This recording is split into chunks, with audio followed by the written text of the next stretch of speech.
네. 늦어서 죄송합니다. 그럼 발표 시작하도록 하겠습니다.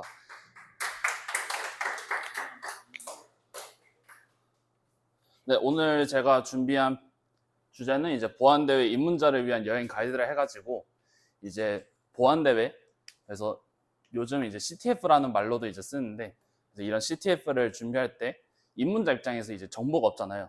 그래서 어떤 키워드로 어떤 이제 준비를 해 나가야 되는지, 대회들을 어떻게 찾는지 순수하게 입문자 입장에서 준비를 해 보았습니다. 네, 저는 소프트웨어학부 21학번 제로페이지 31기 김도엽이라고 합니다. 네, 오늘 목차인데요. 그래서 여러분들이 이제 소프트웨어 학부인데 왜 갑자기 보안대회냐라고 하면서 나랑 관심 없는, 아예 다른 주제인데 난 관심 없어, 이런 식으로 받아들일 수도 있을 것 같아가지고, 아니다, 보안 그렇게 어려운 거 아니다, 여러분도 충분히 시작할 수 있다 라는 식으로 간단하게 보안 문제라는 것은 어떤 식으로 내어지고 있는지 아주 쉬운 문제 하나만 볼 거고요. 그 다음에 이제 보안 대회를 알아보기 전에 프로그래밍 대회가 뭐가 있는지 정도는 알아야 될 거 아니에요. 그에 대해서 간단히 설명하고, 그 다음에 이제 프로그래밍 대회랑 보안 대회가 어떻게 다른지, 어떤 점에서 차이점을 가지고 있는지, 그런 흐름으로 이어갈 겁니다. 그리고 이제 후반부에는 대회 정보는 어디서 보는지, 대회 진행 방식이 어떻게 되는지 좀 더 구체적으로 설명하고, 이제 문제별로 보안대회에서는 카테고리라는 것을 분류해서 제공해 주거든요. 각 카테고리가 어떤 것을 가지고 있는지, 그리고 어떤 카테고리를 집중적으로 할지, 그런 쪽에 대한 가이드를 제시해 드릴 거고, 마지막으로 이제 각 카테고리별로 어떻게 공부를 하고 준비해야 되는지로 이어가 보도록 하겠습니다.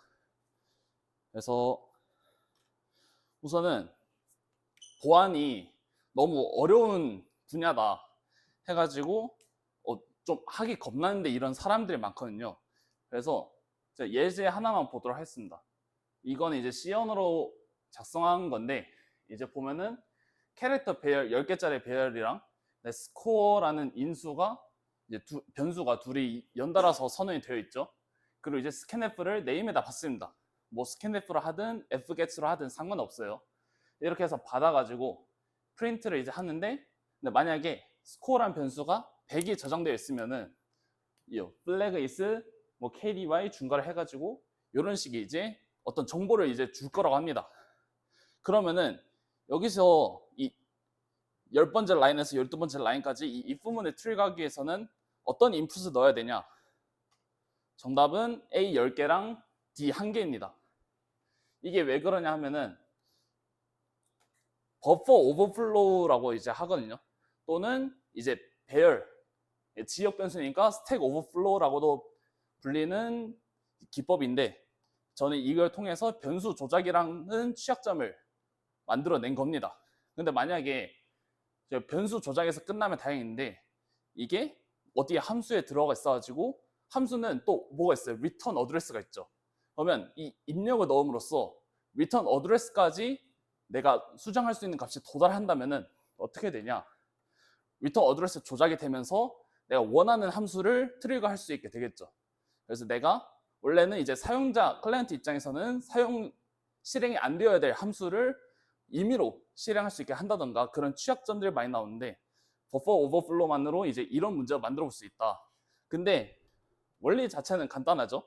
저희 C언어만 알고 있으면은 풀 수는 있는 문제입니다.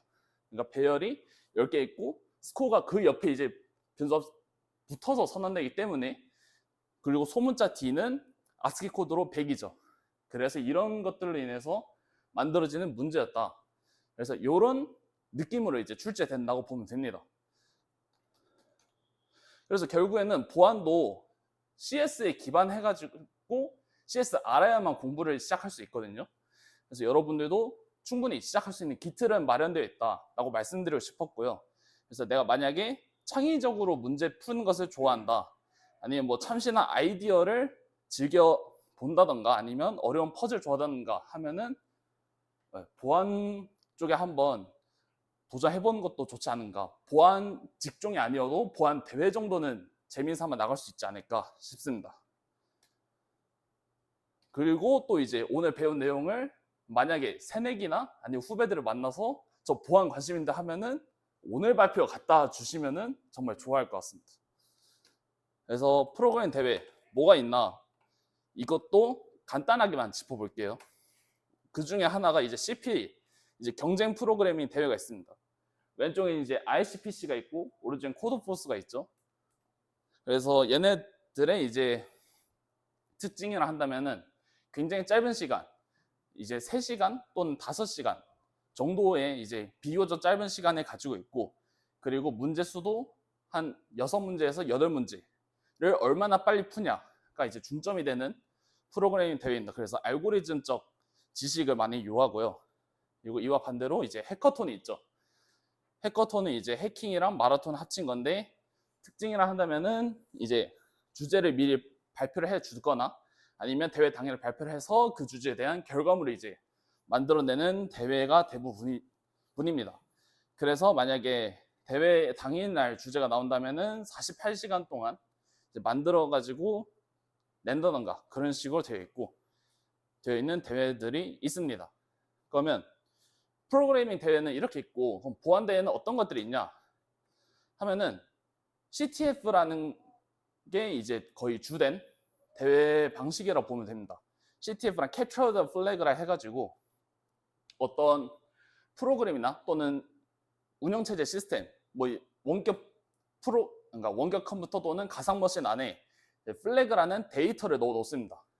그래서 이거는 어떤 특정 보안 기법에 의해서 감싸져서 외부인은 볼 수 없는 상태로 원래는 두어졌어야 되는데, 여기에 취약점을 하나 뚫어서 이를 통해서 이제 우회해서 플래그란 값을 보거나 탈취할 수 있으면은 이제 이 보안 기법을 너는 우회했구나 라고 이제 인정해주는 방식입니다.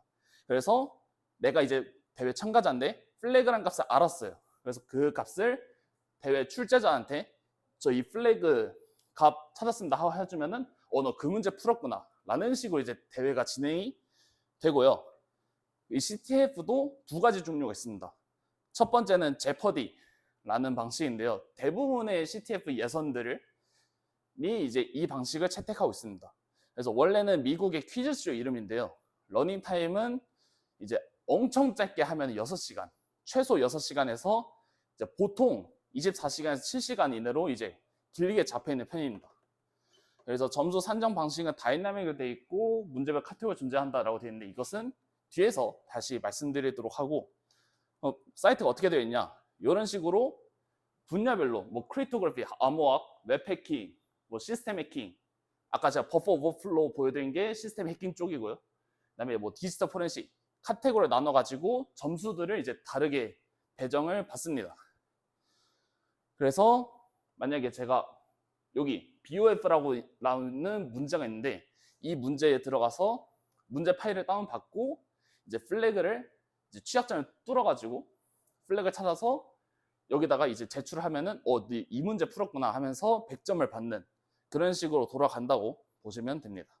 이게 제퍼디였고요.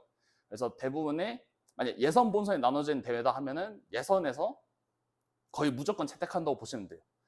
그리고 또 이제 본선에서 제퍼디를 쓰는 경우도 있고요. 그 다음에 이제 제퍼디에 비해서는 조금 수는 적지만은 여러분들이 뭐 밤새 이제 조끼를 뭉쳐서 테이블 앉아서 다른 테이블 공격하고 내 거 방어하고 하는 방식이 이제 어택 앤 디펜스라는 방식이 또 있습니다.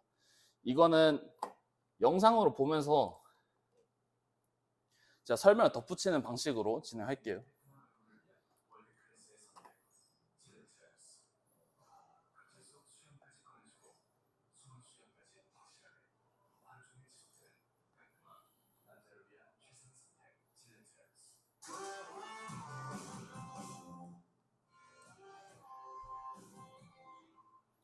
여기서부터 보면 될 것 같고요.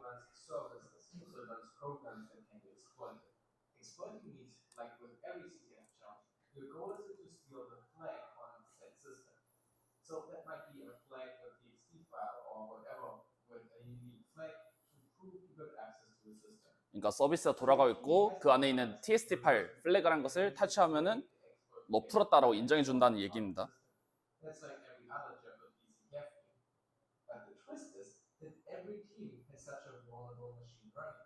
So you have to use your exploit against all the other machines.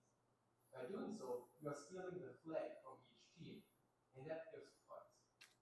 자, 그래서 그러면 제퍼디는 이제 어떤 취약한 서비스가 돌아가고 있는 곳에서 플래그라는 이제 txt 파일을 빼오는 과정이었다 한다면은 어택 앤 디펜스는 이런 취약한 시스템을 모든 팀들이 한테 나눠주고 그래서 다른 팀에 이제 여기에 취약점을 공격해서 그 플래그를 가져오고 해서 축적하면은 이제 그만큼 점수가 쌓이는 방식이 어택 앤 디펜스입니다. Now, there are a few additional things that make attack and defense very different from regular checking.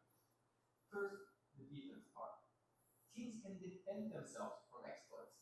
How this is done can vary from CTF to CTF, but often you are required to patch the vulnerability, or maybe you can even deploy firewall rules. This means while you are analyzing and hunting for the vulnerability to create your own exploit, at the same time you think about and eventually implement a patch for your own machine. But of course, you want to prevent so-called Superman defenses. You could just kill your own service or completely block any input, or just remove entire functionalities of the program in order to prevent other teams from stealing your flag. 자, 여기까지가 무슨 내용이 이제 어택 앤 디펜스가 제퍼디랑 가장 큰 차이점 첫 번째가 디펜스입니다. 그래서 이제 애초에 취약한 상태로 제공받아진 서비스를 여기서 이제 패치를 통해서 그 부분을 수정을 할 수가 있습니다. 그래서 이런 식으로 통해서 상대의 해킹 방법을 이제 디펜스하는 방식으로 이제 할 수 있고, 근데 이렇게 두면은 어떤 문제가 생기냐? 그냥 통신을 끊어버리던가, 그러니까 나한테 오는 모든 통신 끊어버리던가, 아니면 그냥 서비스를 죽여버리면 되지 않냐? 그에 대한 대응책은 이제 이 다음 영상에서 나옵니다. So you can see that defense can be very degrading and quickly can become unfair. Thus, often a so-called SLA, service level agreement, is implemented. So that means a game server will constantly execute test cases against your service to ensure that your service is still running as intended. And even then, a clever defender could try to create a patch that allows the game server tests, but blocks all the other players. You can imagine that defense ideas and strategies can go wild, and to keep the game fair, you can try to prevent that. 자, 그래서 이제 이런 나한테 오는 모든 통신을 다 잘라버리면은 좀 불공평하니까 어떤 식으로 하냐? 테스트 케이스를 이제 보내가지고 이제 얘가 이제 그런 부정행위를 저지르지 않았는지 주기적으로 체크를 하는 동시에 공격을 막아야 된다. 그런 얘기입니다. 그래서 이거는 데프콘 CTF라 해가지고 가장 유명한 해킹 방어 대회가 있는데 그거에 대한 어떤 식으로 이제 구현이 되었는지 좀 다시 설명하는 그런 파트가 되겠습니다. Concept of the gate hit a clock. So if you would just have to steal the flag once from all teams, there would be a race to the first exploit, and then all the teams get exploited. That's it. That doesn't sound too exciting. So typically, the game is ran in ticks or intervals. For example, every 5 minutes, the flags on all teams' machines are exchanged. So you run your exploits every 5 minutes against all teams and hope to still find a vulnerable service. Then you take the flags, submit them to the scoreboard, and it then awards you with points for how many flags you got this round. 네, 여기까지만 보면 되는데, 그래서 데프콘이라는 가장 유명한 대회에서는 어떤 방식을 택하냐? 1틱당 공격을 한 번씩 날립니다. 그래서 5분당 날릴 수 있고, 날릴 수 있는 게 아니라 이제 5분마다 이제 각 팀들의 서버에 플래그가 변경이 되고, 그럼 이제 그 팀마다 어택을 실시하면 되겠죠. 그래서 어택을 돌리다가 만약에 누가 패치를 했다 그러면 그 순간부터는 이 팀에서 점수를 얻을 수 없는 그런 방식으로 이제 진행을 한다. 그래서 이제 5분마다 플래그가 바뀌는 식으로 하면은 이제 사실 이런 식으로 하지 않으면은 내가 제일 먼저 한번 이제 공격 성공하고 끝이 아니라 계속 성공하는 식으로 해가지고 다른 팀이랑 순위 변동의 차이를 줄 수 있다. 이런 내용으로 진행되고 있다고 보시면 됩니다. 그래서 여기까지가 어택 앤 디펜스에 대한 영상이었고요.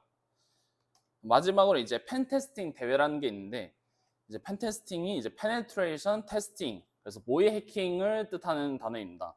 그래서 오른쪽에 이제 보통 은행 같은 데서 이런 대회를 많이 였는데, 실제로 서비스 되고 있는 웹페이지에다가 공격을 할 수 있게 해줍니다.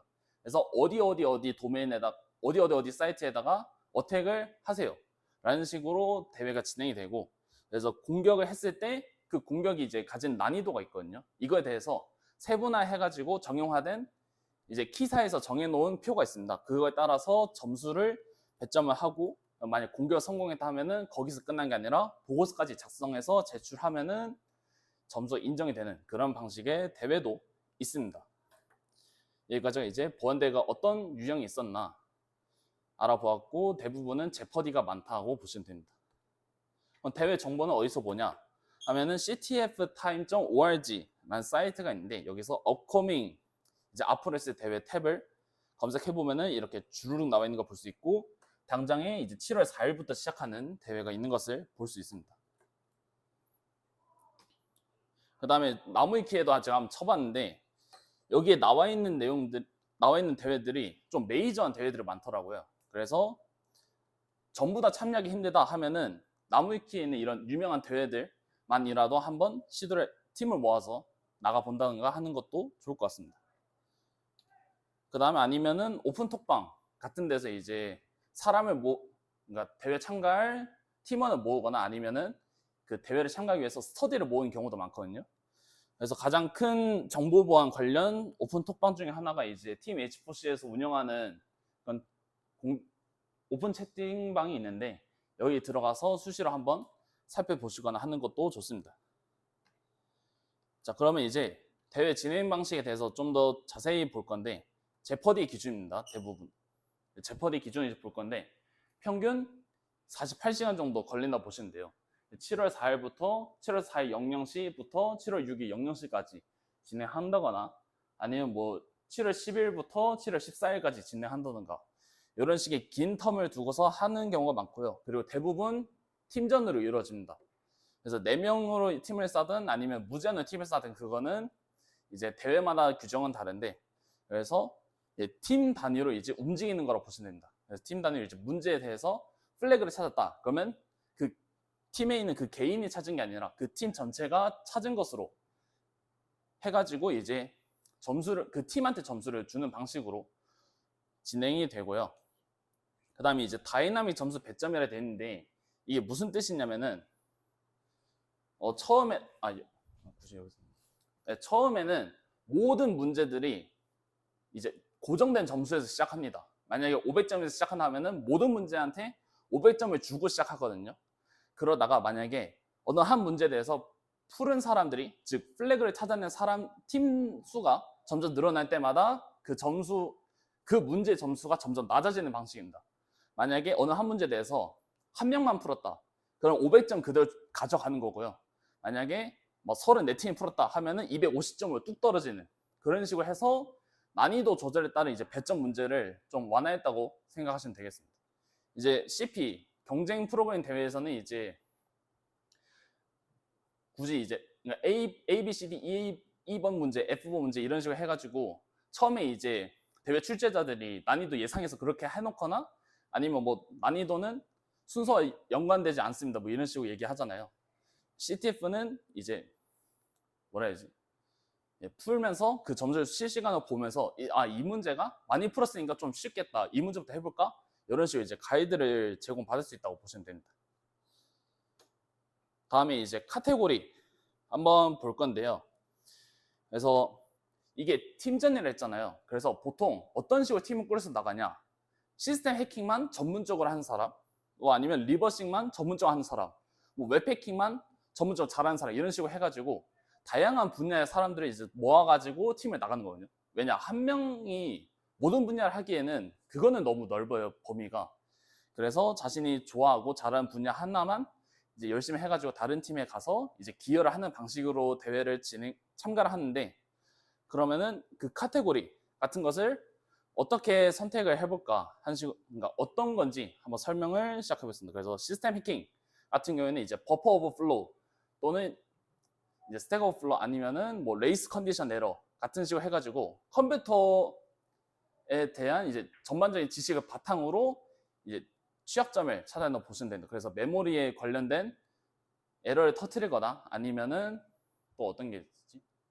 그렇게 해가지고 이제 보시면 되고요. 그다음에 이제 리버스 엔지니어링 같은 경우에는 이제 저희가 프로그래밍 언어를 해서 코딩하면은 해서 컴파일을 하면은 바이너리 파일이 나오잖아요. 그 바이너리 파일만 하나만 바꿔서 여기서 이제 어떤 로지컬적인 취약점을 찾거나 해가지고 플래그를 이제 알아내야 되는 그런 분야라고 보시면 됩니다. 그래서 대부분 이제 PE 파일에 대한 바이너리가 주어지거나 그런 식이 이제 대부분이라고 보시면 되고요. 웹해킹은 이제 웹사이트, 뭐 사이트 게시, 뭐 예시로는 인터넷 게시판 같은 것들이 있겠죠. 그거에 대해서 이제 숨겨진 파일 위치를 찾는다던가 아니면은 자바스크립트 같은 경우가 특히 언어 쪽에서 버그가 많이 터지잖아요. 그래서 그런 버그를 찾아가지고 하는 경우가 많이 있습니다. 크립토그래피, 암호학은 말 그대로 이제 수학이랑 그런 걸로 대부분 이제 진행이 되는 분야라고 보시면 되고요. 디지털 포렌식은 이제 사람이, 그러니까 공격자가 침입을 했을 때 보통 침입 로그 같은 게 남잖아요.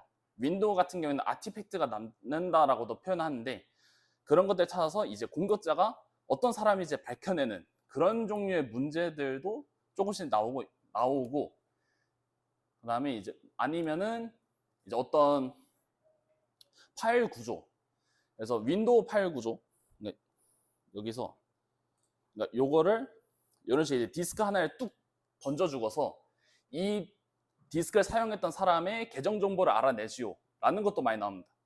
그래서 크롬 같은 경우에서 크롬이 이제 아티팩트라든가 그런 것을 많이 남겨주거든요. 그래서 그것을 통해서 특정 사이트에 이제 자동 저장된 뭐 비밀번호를 알아낸다던가 그런 식의 문제도 나오고 있습니다. 그게 디지털 포렌식 분야라고 보시면 되고요.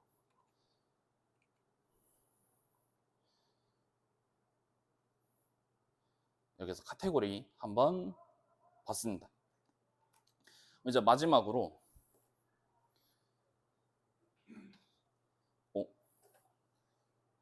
시간이 별로 안 지네. 계속하겠습니다. 그래서 그러면은 제가 이때까지 이제 대회를 참가하기 위해서 배경 지식들을 알아봤는데 그러면은 어떻게 이제 공부를 하고 대회를 준비해야 되냐에 대한 것을 보자면은 우선은 가장 먼저 추천드리는 게 이제 드림핵이라는 사이트입니다. 이게 최근 들어서 이제 학습 자료도 많이 나오고 있고 그 워게임이라 해가지고 그런 문제들이 이제 많이 공개되고 있는데 제가 워게임이라는 말을 설명 안 하고 지금 썼는데요. 워게임이 뭐냐면은 이제 CTF가 이제 경쟁 프로그래밍 같은 대회라고 보면은 워게임은 이제 백준 같은 것이라고 보면 됩니다.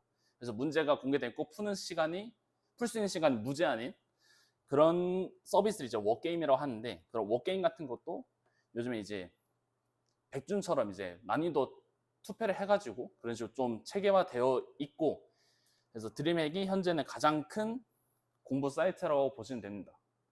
그 다음에 이제 각 카테고리별로 어떻게 공부하냐 시스템 해킹 또는 폰오블이라고도 불리는데 이거는 이제 당연히 컴퓨터 구조를 잘 알아야 되고 C 언어나 그리고 이제 디버깅 하기 위해서는 어셈블리어도 많이 알아둘 필요가 있습니다. 그리고 문제 환경이 대부분 리눅스이기 때문에 이에 대한 이제 사용법도 당연히 알아야 된다고 생각하고요. 그래서 시스템 해킹 같은 경우가 특히 창의적인 방법을 많이 사용한다 저는 생각합니다. 그래서 라이트업이라 해가지고 자신이 문제를 풀고서 그거에 대한 해법을 작성한 것을 라이트업이라 해요. 그래서 대회 끝나고도 라이트업을 작성해가지고 제출해야 이제 순위가 인정되고 그런 게 있는데 그래서 이런 라이트업을 많이 블로그에 공개가 되어 있습니다. 그래서 이런 라이트업 모아서 아이디어에 집중해서 읽어보면은 시스템 해킹 공부할 때 좋은 길이 될 수 있을 것 같고요. 이제 웹 해킹 분야라 한다면은 당연히 자바스크립트가 이제 취약점이 뻥뻥 터지기 때문에 자바스크립트 공부 필수적이라고 생각합니다. 그리고 가장 많이 저도 좋다 생각하고 다른 사람도 많이 들은 방법 중에 하나가 웹페이지를 만들어 보는 것이거든요. 웹페이지 특히 게시판을 만들어 보면은 매우 좋다고 합니다. 그래서 취약한 부분을 일단 만들어 놓고 취약한 부분을 찾아봐요. 그래서 내가 만약에 아이디랑 이제 패스워드 넣어가지고 회원가입하는 그런 기능을 만들어 놨는데 SQL 인젝션이라는 공격이 있죠. 비밀번호를 어떤 특정 문장을 입력하면은 아이디를 뭐를 넣었든 간에 어드민으로 로그인되는 그런 공격들이 있잖아요. 그래서 이런 공격들을 한번 찾아서 시도를 해보고 뚫렸다 그러면 이거에 대한 패치 방법을 찾아보고 이런 식으로 뚫고 패치하는 무한 반복을 혼자서 해보는 게 굉장히 좋다고 들었습니다. 웹해킹 분야는 이런 식으로 공부를 시작하면 좋을 것 같고요. 리버스 엔지니어링 같은 경우에는 이제 PE 파일 구조에 대한 공부가 제일 중요하다고 생각합니다. 왜냐하면 대부분의 문제가 PE 파일로 주어지니까. 그리고 요즘 리버싱이 어떻게 나오냐 하면은 고나 러스트나 아니면 심하면 비주얼 베이직까지 써가지고 이제 프로그램 컴파일해서 주거든요. 이제 그거를 이제 처음 이제 받아보면은 이걸 대체 무슨 프로그램을 써가지고 분석을 시작해야 되지라는 것부터 이제 충격이 오기 시작해요. 그래서 이런 생소한 것들, 생소한 언어로 된 것도 전부 다 이제 어떤 식으로 이제 분석을 시작할지 그런 것으로 미리 경험을 쌓아보는 게 중요하다 생각하고요.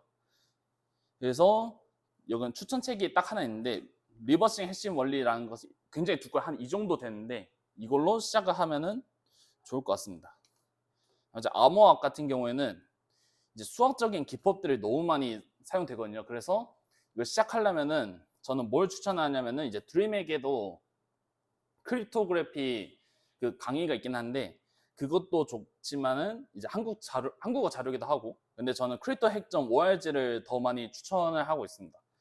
그래서 각 이제 분야 얘가 이제 많이 정형화를 해서 정리를 해 놓고 있어요. 그래서 연습 문제 같은 것도 많이 제공하고 있고 그래서 개인적으로는 암호하고 공부한다 하면은 이 사이트가 저는 제일 최고라고 생각하고요. 그래서 크립토그래피가 제가 주 분야라서 그런지 모르겠지만은 다른 것들에 비하면은 좀 정형화된 지식이나 패턴이 있다 생각하거든요. 그래서 이런 식으로 이제 공부를 크립토 핵점 ORG 추천드린다. 그리고 다양한 수학적 도구들이 반복적으로 많이 사용되거든요. 공격을 할 때 이제 좀 포너블처럼 창의적인 사고가 필요한 경우도 있지만은 대부분은 모르면 맞아야지라는 경향이 좀 더 셉니다.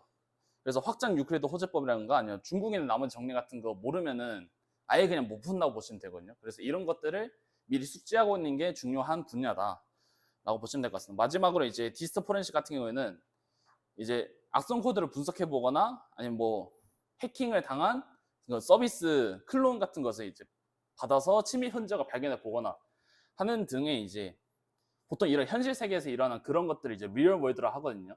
그래서 리얼 월드에서 일어날 법한 그런 것들 분석을 해본 경험이 제일 중요하다고 제가 들었습니다.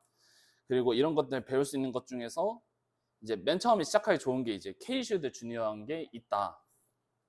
그리고 마지막으로 이제 BOB는 이제 보안 좀 시작하고 있고 좀 더 배우고 싶다 하면은 이제 지원해보는 그런 프로그램 중에 하나인데 그래서 4개 트랙 중에서 이제 취약점 분석이 이제 폰업을 웹해킹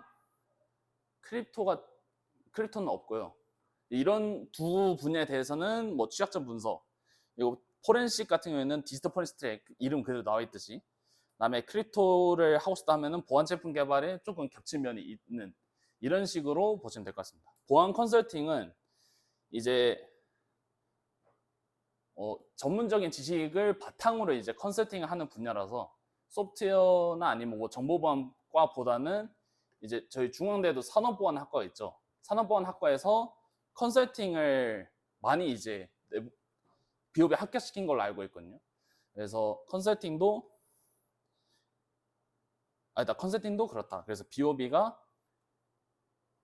BOB도 추천 프로그램 중에 하나로 저는 생각하고 있습니다. 여기까지 해서 조금 일찍 끝났는데 여기까지 혹시 질문 있으실까요?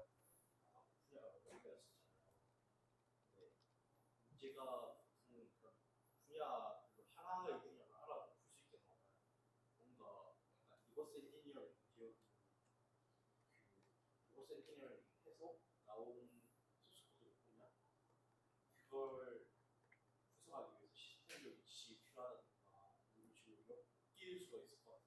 당연히 엮이는 문제도 존재합니다. 그래서 요즘 같은 경우에는 리버싱만 필요한 문제가 나오는 게 아니라 리버싱을 통해서 어떻게 폰업을 쪽으로 접근을 할지 그런 식으로 이제 결합하는 형식, 그러니까 폰업으로서 이제 문제 취약점을 설계해 놓고 그것을 이제 문제 그 소스 코드를 공개 안 하고 바이너리 파일만 주면은 그게 코너벨 플러스 리버싱이 되는 거죠. 뭐 아니면은 이제 뭐 리버싱이랑 아머와 섞어가지고 아머하게 어떤 얘가 어떻게 아머되는지 어떻게 뚫어야 되는지 모르면 못 풀게 하든가. 근데 그러면은 이제 저희는 문제를 왜 이따구로 만들었어 하면서 욕하죠. 왜냐? 난 이쪽 게임만 팠는데. 그래서 이제 협동심이 중요하다라고 이제 요즘은 협동심이 중요해지는 추세인 것 같습니다. 다른 질문 있을까요? 아까 네. 영상에서 저 영상 중간에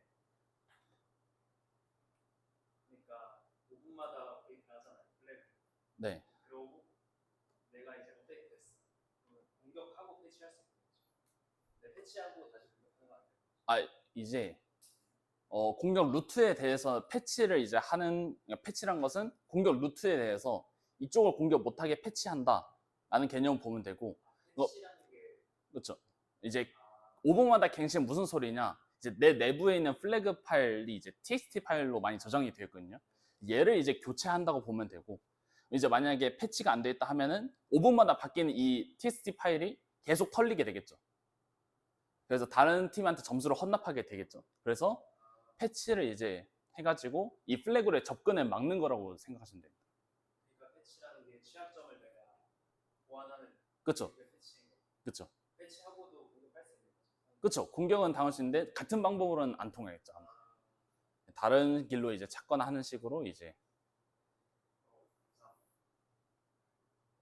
방식에서 취약점이 모든 팀한테 똑같게 구성되냐 아니면 팀을 취약점이 다를 수 있나요? 같은 것으로 알고 있습니다. 그러면 일단 그냥 팀들로 맞습니다. 패치하는 근데 이제 패치 한 팀이 있고 안 한 팀이 있을 거 아니에요. 그럼 이제 그만큼만 이제 점수를 받는 거겠죠. 시간이 지날수록 자기가 못하면 다른 팀 점수 올라가. 그렇죠. 내가 못 막으면은 다른 팀 점수 주고. 저거를 밤새도록 하는 거. 그렇죠. 48시간, 72시간. 그래서 이런 경우에 이제 팀전으로 나간다 했잖아요. 그래서 몇 시부터 몇 시까지는 누구, 몇 시부터 몇 시까지 누구 이런 식으로 이제 돌아가면서 이제 천략을 세겠죠. 그래서 큰 대회 같은 경우에는 이제 그러니까 해킹 팀이라 해가지고 특정 목적하에 이제 사람들 모인 팀이 있거든요. 그래서 여기서 이제 팀을 꾸려서 대회 나가거나 그런 식으로 하는데, 큰 대회 같은 경우는 이제 팀끼리 연합을 해가지고 연합팀은 나간단 말이에요.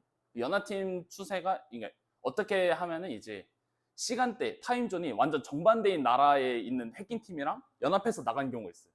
그래서 저희 같은 경우에는 뭐, 그렇죠.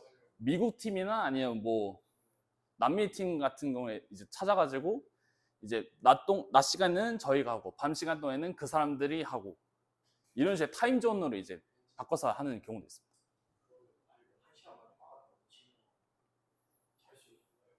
뭐 다른 데가 뚫리지만 않으면 잘 수는 있겠죠. 그렇죠. 그래서 만약에 제가 곤이 자고 있는데 누가 제 어깨를 확 흔들면서 야, 우리 뚫려서 빨리 일어나 할 수도 있는 거죠. 그 제프리는 5개라고 하셨잖아요. 제퍼디, 네. 근데 붙냐요? 여기 있는 거는 일부분이고 조금 더 마이너 부분 조금 있고. 분야가 많은데 아까 어택의 디펜스는 그냥 뭐 분야 같은 게 없이 그냥 공격하고 방어하고. 네. 그러면 어떤 게 제일 중요해요? 제가 어택 앤 디펜스를 나가본 적이 아니어가지고 자세하게 답변을 못할 거. 네, 저는 답변이 안 될 것 같습니다. 굳이 근데 그런 시스템 해킹이 거의 대부분이라고 보시면 될 것 같아요.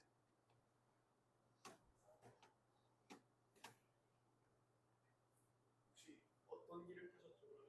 그러면? 저 암호학만 봤습니다. 근데 암호학만 판 것 치고는 그렇게 잘하지 못해요. 혹시 현대에서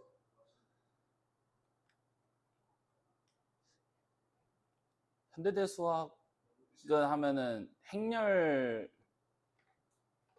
그 뭐라 해야지, LLL 해가지고 레티스 격자 같은 경우가 많이 나오거든요. 여기 LLL이 가지고 이제 격자 암호 기반에서 많이 사용하는 이제 것도 있고, 아니면 뭐 격자 암호가 아니어도 뭐 이제 RSA 같은 것도 LLL로 뚫리는 그런 취약점 같은 게 있거든요. 현대 대수학 중에서는 격자가 좀 많이 쓰이는 것 같아요.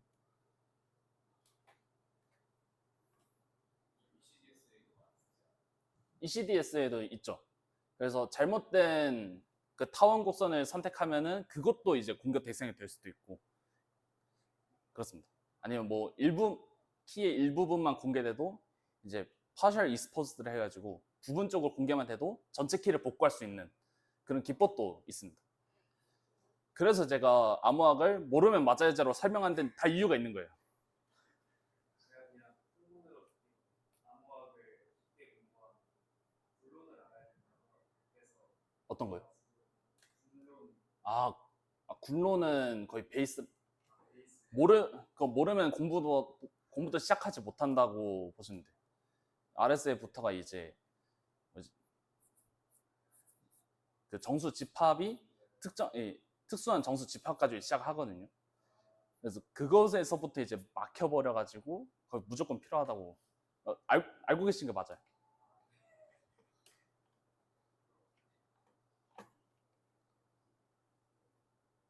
네, 질문 더 있을까요?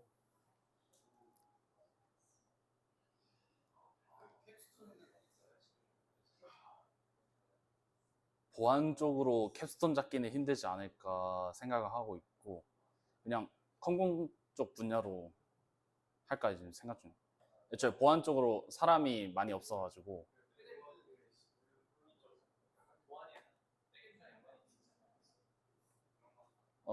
보안 쪽 프로젝트라고 한다면은 이제 어느 특정 대상을 두고서 이제 공격을 실시를 하고 그 이제 어느 쪽을 이제 뚫렸다라는 것을 이제 제보를 하면은 CVE라는 것을 발급해 주거든요. 그 기업에서. 이제 그 CVE가 얼마나 많이 나왔냐가 프로젝트 성과 중에 하나로 자리 잡기도 하고, 아니면 뭐 어느 쪽으로 이제 시도했더니 성공의 기미가 보인다만 해도 그것도 성과 중에 하나거든요. 그래서 보고서를 작성하는 경우도 있는데, 이제 그런 식으로 하기에는 난이도가 쭉 높아져 가지고 캡스톤으로 하기에는 너무 큰 프로젝트이지 않나. 네. 연장 컴퓨터가 사용하는 네. 암호학의 모든 문제를 해결. 이거를 제가 어렸을 때도 한번 암호학 연구원에 한번 만나가지고 이제 얘기 나눠볼 기회 있어서 한번 여쭤봤었는데요. 어떤 식으로 답변이 나왔냐면 이제 RSA가 대표적이라고 볼 수 있죠. 양자 컴퓨터가 나오면 뚫리는 것 중에. 그 이유가 이제 RSA가 어떤 것에 이제 기반 둬가지고 안전하다고 평가를 받느냐 하면은 큰 두 소수를 소인수 큰 소수의 두 곱을 하잖아요. 그게 소인수 분해가 어렵잖아요. 왜냐 브루트 포스로만 찾을 수밖에 없으니까. 근데 그것을 양자 컴퓨터를 사용하면은 쇼어 알고리즘을 해가지고 다음 시간에 풀 수 있는 알고리즘이 있죠. 그렇죠? 그걸 통해서 이제 양자 컴퓨터 나왔다. 그럼 다음 시간에 RSA가 뚫린다. 그래서 이제 거기서부터 시작해서 그런 얘기가 나온 건데, 근데 양자 컴퓨터에 나올 걸 대비를 해가지고 만들어진 암호들도 지금 충분히 많이 있습니다. 그런 것들을 양자 내성 암호라고 해가지고 포스트 퀀텀 크립토그래피라고 해서 그런 게 또 따로 있어요.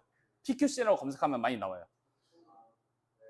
그래서 근데 얘네들도 지금 당장은 양자 컴퓨터를 사용한 알고리즘 중에서 뚫리지 않는다 뿐이지 나중에 이제 알고리즘이 RSA처럼 발견이 될 수도 있겠죠. 그래서 전부 다 뚫릴지 안 뚫릴지는 이제 알고리즘의 개발에 관련이 되어 있다고 생각하시면 될 것 같습니다. 그렇죠? 알고리즘이 나와야 된다.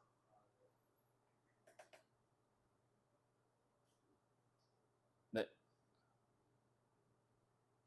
질문 혹시 더 있나요?